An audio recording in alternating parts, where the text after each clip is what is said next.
Okay, everybody, we're gonna do step 5 for the Redox lab.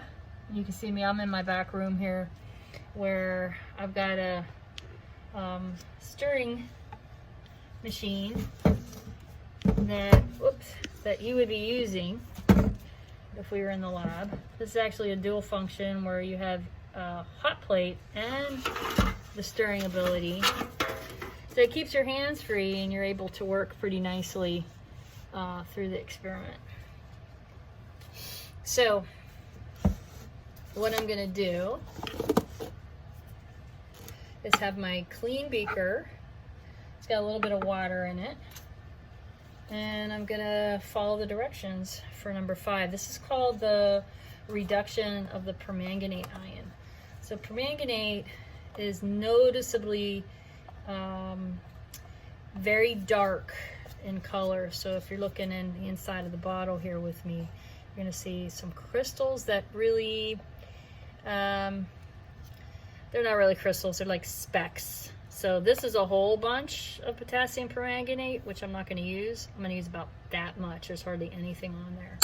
And I'm gonna put that into my container. You can see it's soluble right away. And I'm gonna measure about 10 milliliters.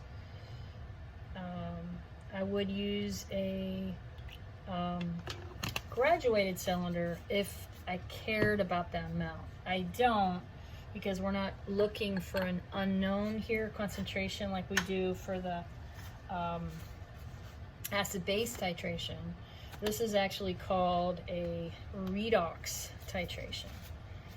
And what I'm using to stir this is a stirrer. Kind of looks like a capsule. There it is. And it's magnetic. And when I turn the machine on, you're gonna see this thing, man. It is going. So there you go. Sometimes I have to move it around. You can see it's splashing up on the side a little bit. So I'm gonna use a little more water to squirt in there. If I had more. Here you go. This is where I make my water. The DI water, that is. It's over here on the edge of the sink. When we're doing a proper titration, remember that all the substance has to go in the bottom so we can go through that reduction and oxidation process. They have to happen together. They're like peas in a pod. So I'm reading my directions, guys, and remember we filled this out together, and we're looking at step 5, which is right here. This is where you're dissolving 2 small crystals of potassium permanganate. We did that, and I have already made a fresh solution of FeSO4, iron 2 sulfate, and I'm going to add a few droplets in here right away. You can see that the color is changing already, even with just the FeSO4. That is actually a green crystal to start out with, and when it becomes part of solution, it becomes like that yellow, pale looking color. And again, that's still got the iron in it. Again, you can definitely see the color change only with the the FeSO4. And let's see what happens when I add the sulfuric acid. See if it goes a little paler. And a couple more drops will make that reduction complete. I think I got to neutralize some of my acid here. I got a little spill. Yeah, down here on the bottom.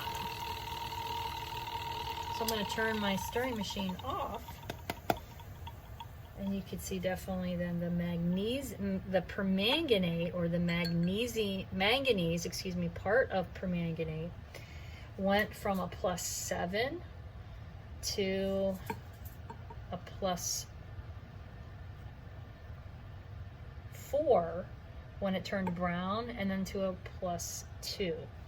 And this manganese dioxide is formed here at the end. So that's one of our products. So there's a lot of chemistry going on. What I wanted you to see is another redox reaction That was actually a titration. So it would not have occurred unless I had an acid present and I used a common ion called FeSO4. Common ion meaning sulfate was common between it and sulfuric acid. And again, the permanganate ion is not going to go through reduction unless it's in an acid. So we say it's an acid medium. What I'm holding in my hand is a magnetic retriever. That's how I get my stirrer out of the container. So can we go backwards? Could we put more permanganate in and have it go through reduction again? Talk about that. And that was step 5 for the redox lab.